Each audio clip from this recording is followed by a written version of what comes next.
I had never even heard of the CIA. We're talking now 1951. In 1951, the CIA was less than 4 years old.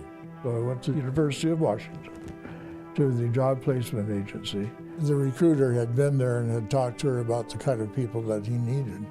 And so there was nothing official about her or any piece of paper she had. It was just this number. So I did call it. My full name is Vaughn Sherman. Newlywed Vaughn Sherman and his wife Eunice moved to a house on this street in Taipei for his first CIA assignment.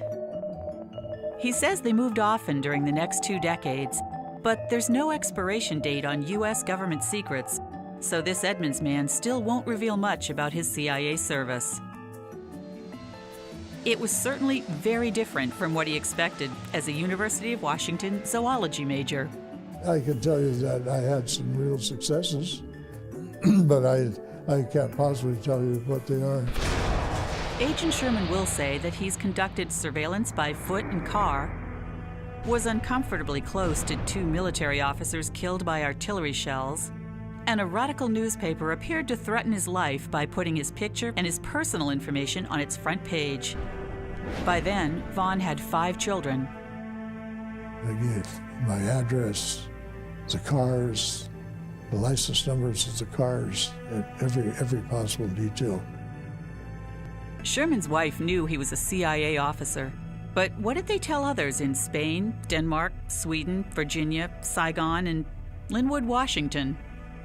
Very simple. I was a political officer at the American Embassy. You become very social, and you play bridge, and you go to the American Club, and you go to the club for embassy personnel.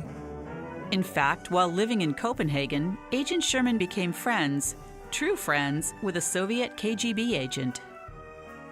We immediately recognized each other as kindred spirits, if not on the same side. And I knew who he was, and he knew who I was. That friendship is a key storyline in a spy novel Sherman wrote called Sasha Plotkin's Deceit. His book was published last year. If you read my novel, everything in it either has happened, some of it to me, some of it to friends of mine, or could have happened. Headquarters was ecstatic over Plotkin's cable requesting a private meeting. Sherman says he loves espionage books and movies, but most are not accurate portrayals of a real agent's life. There's a lot of shooting and car chases and things like that. And I wanted people to know what life is really like for a CIA officer, particularly one serving with his family abroad. Sherman says the movies never show the many long hours spent looking through phone books and public records and reading and writing reports. But he will admit the books and movies are right about one thing. I've had some really nice, very pretty agents. Yeah, that's true. Yeah.